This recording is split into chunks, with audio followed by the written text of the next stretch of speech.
Lijep pozdrav dragi moji, dobrodošli u sedmu lekciju ovoga serijala.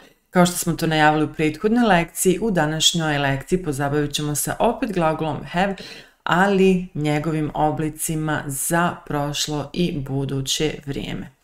Kako će teći današnja lekcija?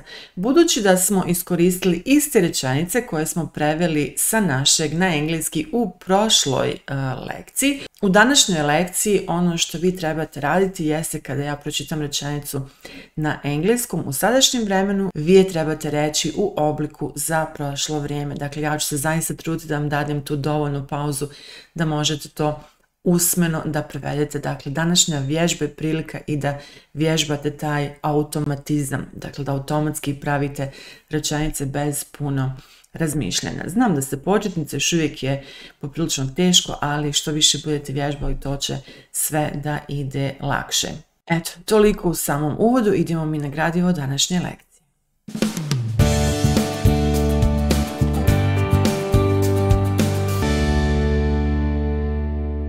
Dakle, prvi zadatak, napišite rečenice u običnom prošlom vremenu, vi ćete ih izgovarati. He has two brothers. Što ćemo morati promijeniti da bismo dobili značenje? On je imao dva brata, recimo govorimo o nekom svom djedu ili pradjedu. He had two brothers. Odlično. Znamo da je oblik za sadašnje vrijeme za he, odnosno treće lice jednine has, dok je odgovarajući oblik za prošlo vrijeme had, ali ne samo za treće lice jednine, već za sva lica, i jedninu i množinu. Grace has a cold. U prošlom vremenu. Grace had a cold. Grace had a cold. My father has two cars. My father had two cars. My father had two cars. I have a headache.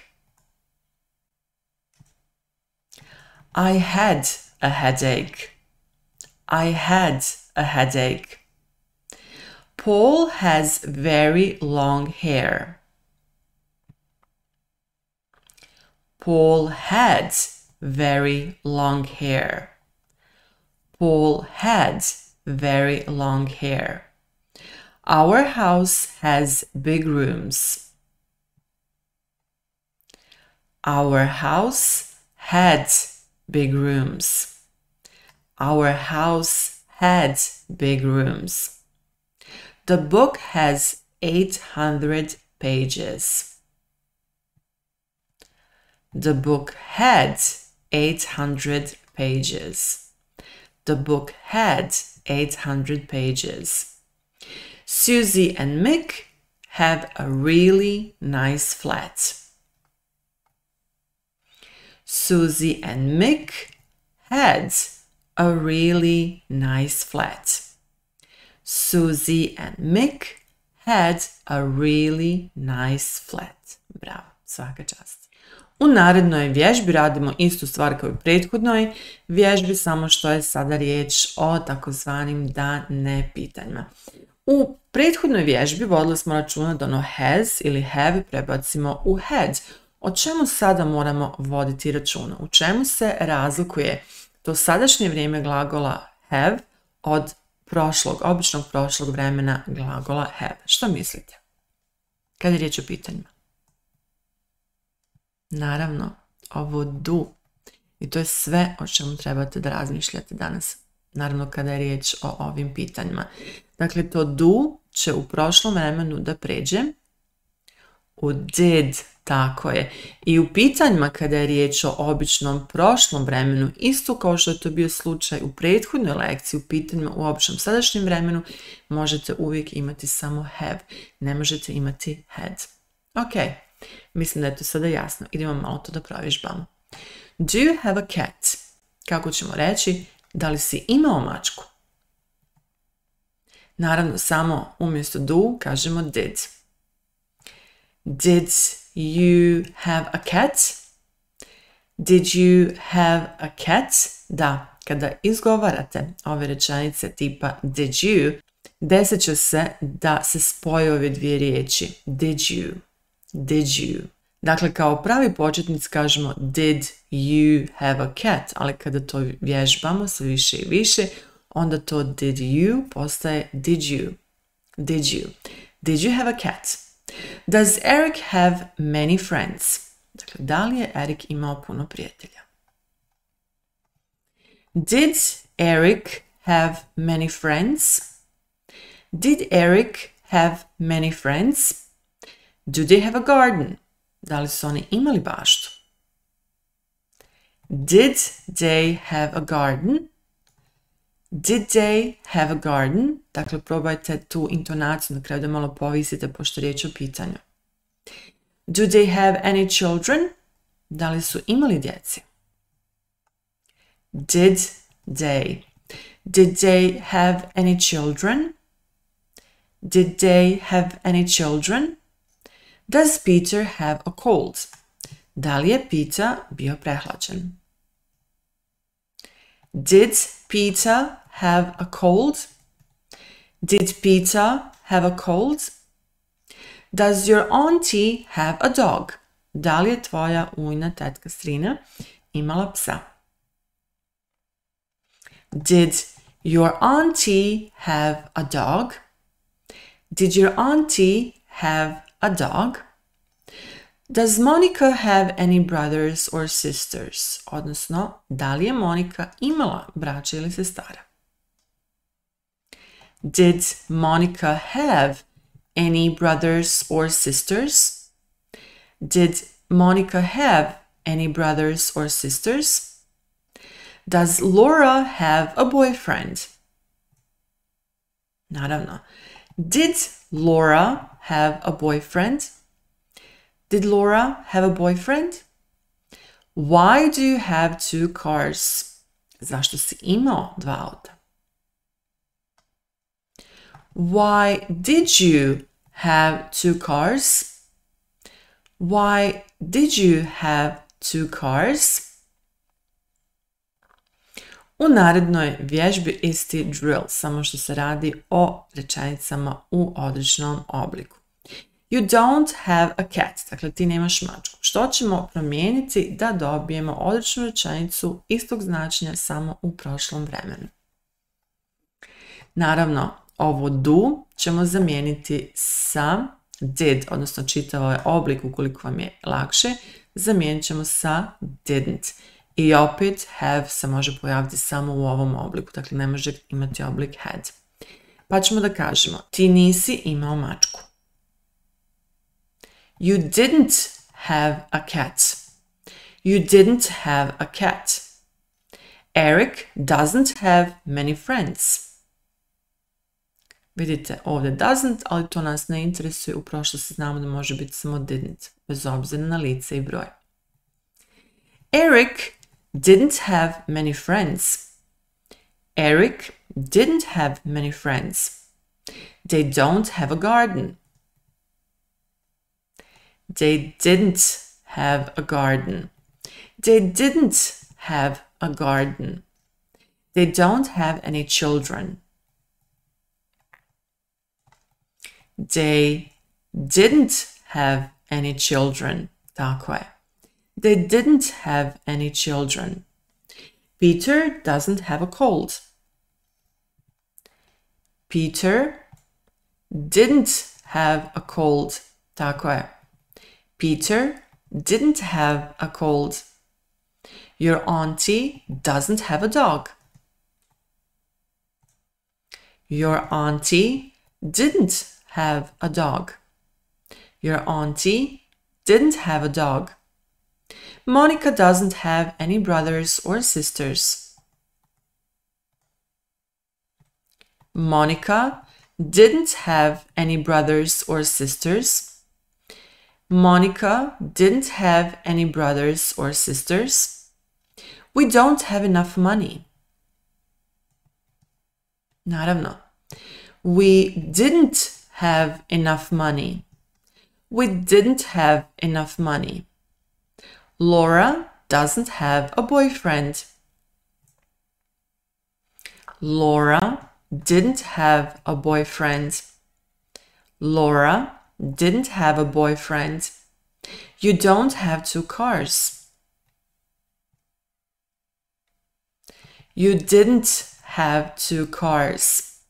You didn't have two cars. I naravno, opet jedna zadaća. Rečenice iz zadnjeg zadatka u lekciji 6, dakle u prethodnoj lekciji, napišite u običnom prošlom vremenu. A rješenje tog zadatka postavit ćemo u Facebook grupi My Gates English. I u našoj zadnjoj vježbi, kada je riječ o obliku glagola have za prošlo vrijeme, imamo malo teži zadatak. Trebamo rečenice prevesti na njemački. Dakle, u poređenju s svojim prethodnim zadacima, on je malo teži, ne puno. Kada sam bio student, imao sam Volkswagena.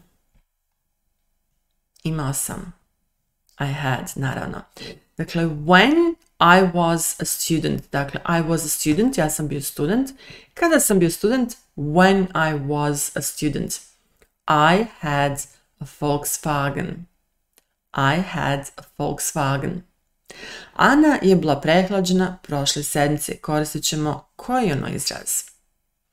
Have a cold, naravno. Anne had a cold last week. Možda niste primijetili, ali u prethodnim vježbama koje smo danas imali, fokusirali smo se samo na oblike ovog glagola u prošlom vremenu, dakle u izjavnim, odrečnim i upitnim rečenicama. I nismo vrlo često navodili vremenske oznake, ali mi znamo da kada je riječ o ovom običnom prošlom vremenu da moramo imati tačnu tačku u prošlost. Dakle, moramo tačno kažemo kada se to nešto desilo. To može biti izraz, kao što je recimo last week, ovdje u našoj drugoj rečenici, ili ta tačka u prošlosti može biti izražena jednom zavisnom klauzom, kao što je recimo slučaj sa prvom rečenicom when I was a student. Dakle, dajemo tu tačku u prošlosti. Ok, i to je jako, jako bitno da znate kada je riječ o običnom prošlom vremenu. Ona nije imala bicikl. Sada se vi pitate, pa gdje nam je sad vremenska oznaka? Rečenica je izvođena iz konteksta. Kada čitate vi neki tekst ili slušate neki tekst, onda vi tačno znate kada je se to nešto dešavalo. Dakle, ona nije imala bicikl. Šta ćemo sad? Nije imala. Didn't have. Da, didn't have. Nemojte zaboraviti da u određenim upitnim rečenicama možete imati samo ovo have, ne možete imati had. Nije imala kompjuter. She didn't have a computer. She didn't have a computer. Imala je veoma svijetlu kosu. Svijetla kosa ćemo prevesti sa fair hair. She had very fair hair. She had very fair hair. Nije imala puno prijatelja. She didn't have lots of friends. Ovo lots of je samo sinonim za ono a lot of. Dakle, ako ste vi preveli rečenicu sa a lot of friends, i to je sasvim ok. She didn't have lots of friends. Nije imala puno lijepe odjeće. She didn't have many nice clothes. She didn't have many nice clothes. Da li je imala svoju sobu? Did she have her own room? Did she have her own room? Bravo, svaka čast. I u posljednjem zadatku za danas pišemo rečenice o Johnovoj budućnosti. Dakle, koristimo oblik koji glagol have ima za buduće vrijeme. Šta mislite? Kako on glasi? Sjetite se kad smo radili glagol to be. Kako je glasio taj oblik? Bilo je naravno I will be. Pa što će biti danas? I will have. Dakle, samo iza tog will će ići to have. I naravno, nijedan od tih oblika se neće mijenjati. Mijenjat će se samo zamjenica ispred. Pa kako ćemo reći? On će imati više novca. He will have more money. He will have more money. Ili skraćeni oblik he'll have He'll have. Kao kada kažete brdo, hill. He'll have, ok? Neće imati malu sobu. Od čega pravimo odrečni oblik? Od will ili od have? Naravno, od ovog glagola will. Pa ćemo da kažemo he won't have a small room. He won't have a small room. Ili ukoliko ste upotrijebili puni oblik i to je sasvim ok. Da li će imati mačku? Will he, tako je. Will he have a cat? Will he have a cat? Imat će posao. He'll have a job. Ili puni oblik. He will have a job. Neće imati biciklo. He won't have a bicycle. He won't have a bicycle. Imat će auto, što je mnogo bolje, zar ne? He will have a car. He will have a car. Ili skraćeni oblik. He'll have a car. Tako je. Da li će imati kuću? Will he have a house? Will he have a house? Da li će imati djevojku? Will he have a girlfriend?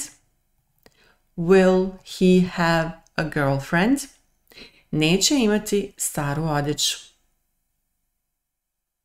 He won't have old clothes. He won't have old clothes. Imat će odijelo. He will have a suit. He will have a suit. Ili skraćeno. He'll have a suit. He'll have a suit. Tako je. Hoće li imati gitaru? Will he have a guitar? Will he have a guitar? Odlično. Svaka vam čast.